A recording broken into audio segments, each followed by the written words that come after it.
Hey everybody, my name's Adam, and today I'm going to show you all how I smoke a brisket. Today's meat participant is a whopping 4.8 pounds of your choice style brisket. It's not the best type of meat, but it's what we get at the commissary here overseas. It's better than nothing, so there's that. Anyways, I'm going to be smoking it on a Yoder YS640. It's a pellet smoker. I'm sure a lot of you have heard of Yoder. They're very good. I usually do all my smoking on the offset smokers. Like I just got well, not a new one, but my only one is a Oklahoma Joe Highlander. Now it's not the best smoker by any means. I'm not knocking Oklahoma Joe. I'm just saying, you know, they're pretty cheap. Anyways. I did some things to it, made it a little better, and I have no complaints with it. I love it for the price. Anyways, I usually do it on one of those type smokers, but I want to play some Madden today, and I don't want to keep going back and forth throwing logs on this thing. So I'm just gonna throw in the Yoder and you know, let Jesus take the wheel, if you will. Anyways, oh, also sorry if anyone's not religious or religious. That was in no means trying to offend you. It's a saying. Anyways, yeah. So Yoder, I'm gonna start it at 190, just to so it's like kind of the temperature's low, so that smoke builds up in there. Because pellet smokers aren't known to have that thick smoke flavor. So I want to try and get as much smoke in there before the brisket gets done. I'm also gonna have a pellet tube in there, filled with the same pellets. That's going already. But anyways, stay tuned, and I'm gonna show you how I do this brisket. Alright, cool. Oh shit, I'm going to backtrack. 190 for about 2 hours, and I'm going to crank her up to about 235, 240 maybe, and it should take about 7 hours. We'll find out. Anyways, stay tuned. Alright guys, what I'm going to do right now is I'm going to open her up and I'm going to start trimming. So today's knife that I'm using is a deboning knife, and it is made by this company called Z-Elite. Got this as a Christmas gift from my awesome sister-in-law and brother-in-law. I want to shout out to Lindsay and Kevin. Thank you very much. I use it all the time. Anyways, here we go. Gonna start here, kind of get in there. So the briskets we get over here, they come frozen. So, you know, I can't wait to get back to the States and actually get one that's never been frozen and possibly a prime brisket. Just to see what, you know, the hoopla is about with the meat, because these turn out great. And I can only imagine what one with a really good meat quality tastes like. So, anyways, I'm going to be trimming some fat on here. I don't like trimming a lot of fat because you want it to be, you know, moist inside, and I hate that word moist, but that's what my brain chose to say. So I'm gonna cut this little flap of bullshit off here, and you know. Anyways, I'm gonna go around here. This fat typically, it's not that bad. It's not a lot of hard fat on here. You don't want any of the hard fat. That's bad fat. So, anyways, I'm gonna cut this end off. This is like and they call it silver skin right here. So I'm just gonna cut along here, and excuse me while I make a little incision here. Now I am no way, any means, a professional. So people out there that are professionals that are watching me do this, and you're yelling at me from behind the computer screen, stop being a bunch of keyboard warriors. I don't know everything. Alright, yeah, looks good. Alright, and yeah, sweet. It's just a little guy, like I said. Just cut this guy off of here. Not a lot to say. I don't put a what do they call that? A base, or like whatever the rub is, or the thing called. You put mustard on here, and you want to put stuff on top. I just let the meats do everything. Now I just use a salt and pepper rub that I make. I don't know how much salt and pepper. I want to say it's about 50-50-ish maybe. I just eyeball it I have pretty good vision, so I'd say it's a pretty good mixture. Anyways, I'm gonna start on the bottom side first, and I'm just gonna go over it like such. And it's okay if you get a little heavy. Like I said, it's just for me and my wife, and although my wife deserves the best, you know, sometimes she has to just deal with it. Anyways, get the sides here. I like doing this. It's fun. It's very relaxing. Also, I'm sorry if the volume is not the best. I don't have a nice high-tech camera yet. Hopefully, I can get one. All right. So once you have the bottom coated here, you're going to flip her over. Also, I'm sorry. And then you start doing the top. I do the top a little heavier because that's where the crust is going to be. Now, some people do their briskets fat side down. I've never tried it. I'm too worried about it not working or me not liking it. I've always done my briskets fat side up because you want the fat to render down into the meat and keep it nice and juicy. With the Yoder, the pellet smokers, I haven't seen an issue. A lot of videos I've watched, they done it fat side down. It's pretty much just what you want to do and how you like things. I'm not a man of change, so I'm probably never going to change the way I do things. Meat side, the fat side. Anyways, so there's that right there. It's all coated. I'm gonna throw a little bit on there for good luck.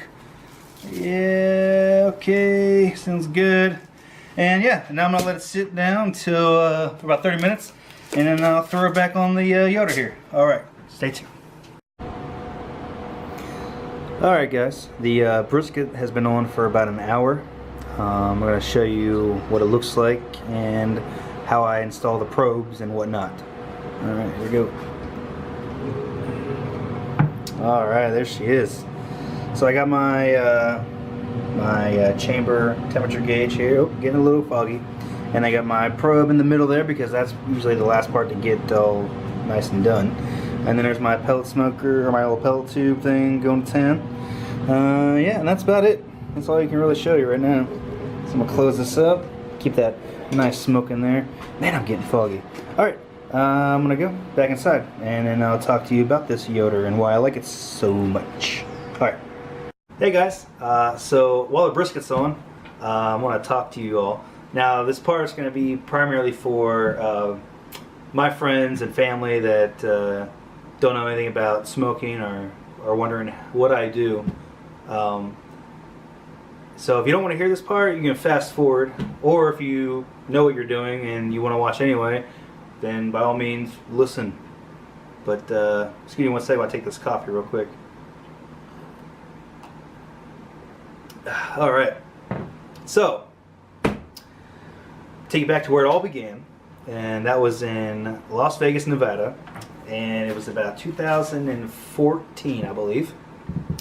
And we had eaten at a barbecue, we had eaten at this barbecue restaurant. And I had an epiphany that, I mean, I can make this food way better. I believe it was a what barbecue chain is that? Famous Dave's. Now, Famous Dave's, good on ya, but that food is whack. Anyways, so I did a lot of research, and I was like, I'm gonna do this. It seems easy enough, you know, what the hell. So I went out and I bought a $50 upright Brinkman from Home Depot, and you know, I did some more YouTube video research and found out I can mod it to make it a little better, and that's what I did. And I think the very first thing I smoked on it was a Thanksgiving turkey. Now, typically, you know, a Thanksgiving turkey is the masterpiece of Thanksgiving. It's like the focal point, right? So my wife, being a woman, and women are right about 98% of the time, decided to do another turkey in the oven just in case. But I was like, I don't care. This turkey's gonna turn out great, whatever. So I was out there from the crack of dawn until it was time to eat, and I don't exactly remember where I got my information from to how long to smoke a turkey for and all that shit. But I kept throwing wood chunks at that thing for like hours and hours and hours, and it wasn't that big of a turkey, maybe like 15 pounds, if that. So this thing kept looking beautiful, you know. It was awesome, you know. So Comes time to eat, and the turkey is beautiful. It looks like a masterpiece. That shit could be in a magazine. It was awesome.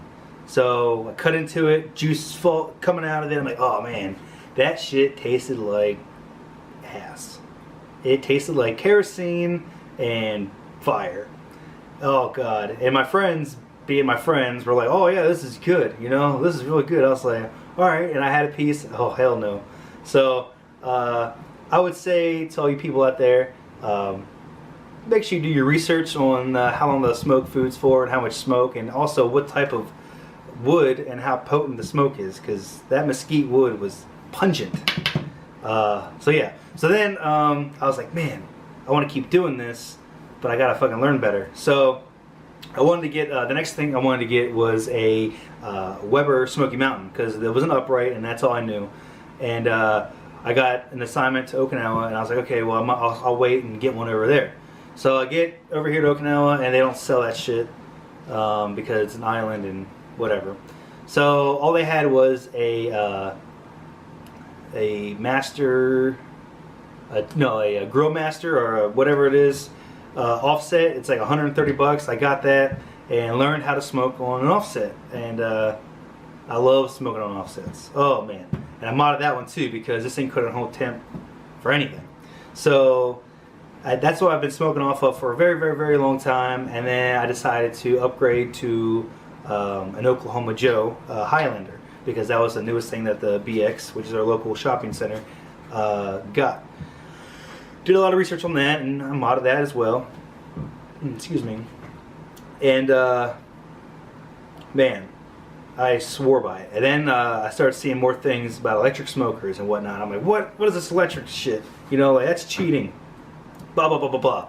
You know, and at that time, my mindset was like, you know, going out to the fire and like throwing wood on and keeping that fire alive was like, I don't know, it was worth it all, you know, because it takes a while to smoke a big piece of meat, and like, that satisfaction that you get when it's done and you take it and you see people smile and they're all happy, you're like, yeah, like, it's awesome. And I can only imagine what it feels like to smoke something when all you do is put the meat in there, hit the button, and you walk away. I mean, it's just like cooking something in the oven. So I was like, whatever, you know, that's not for me. So I kept doing more research on smokers, because like, oh, I want to get a big smoker, I want to do all this other stuff, and blah, blah, blah.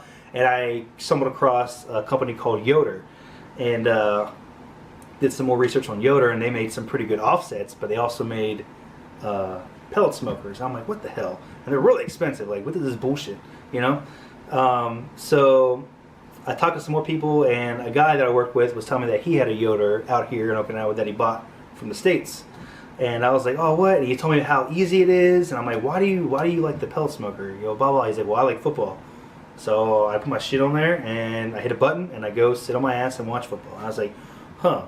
Well, that seems pretty cool, but whatever, you know.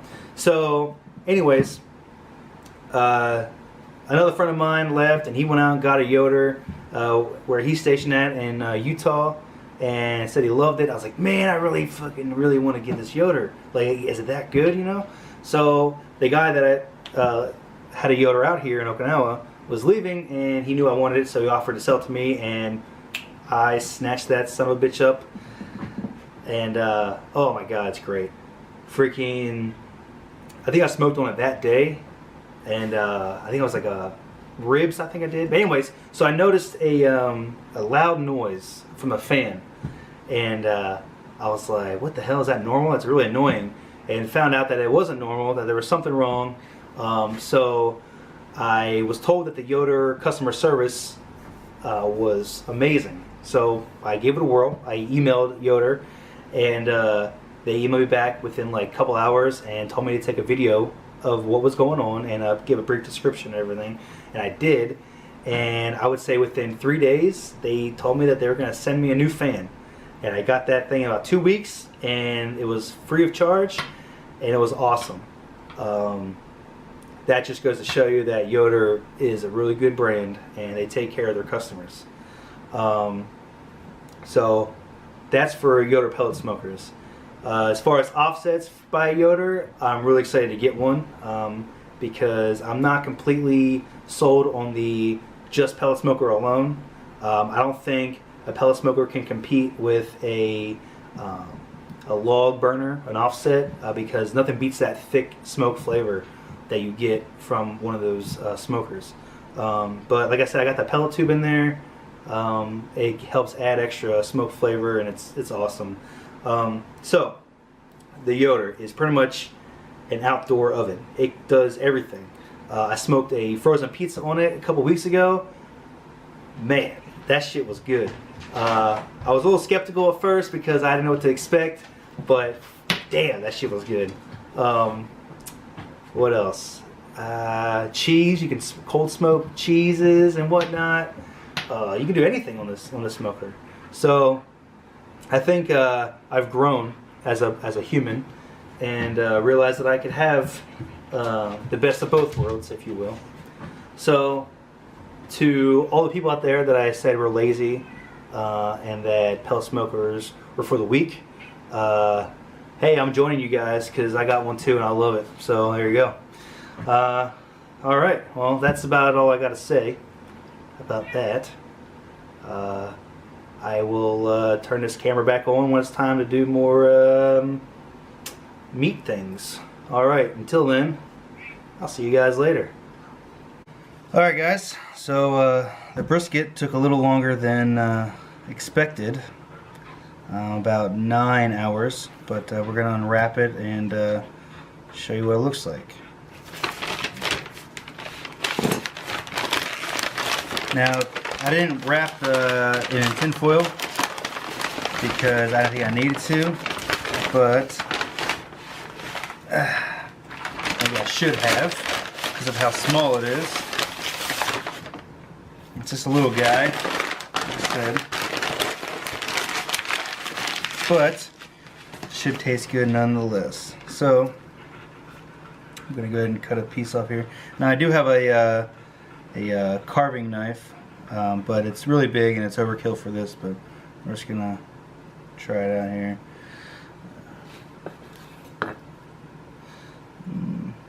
So pellet smokers don't really leave a really good smoke ring, but it's okay. I mean, it's juicy. Just slicing little tiny pencil width thick pieces here. Oh man,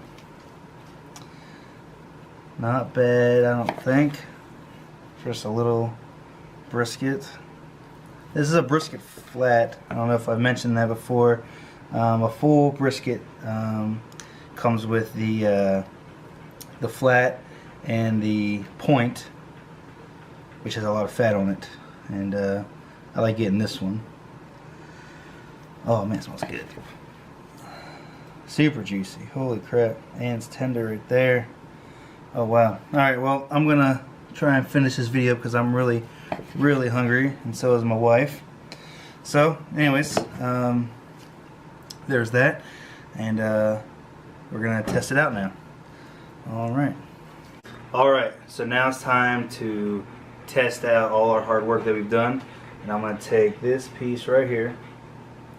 I don't know if you can see the fat glistening off of that. It's good. Not that thick of a smoke ring, but that's okay. The flavor's still there, and that smoke tube really helped out a lot. So here we go. Give it a try.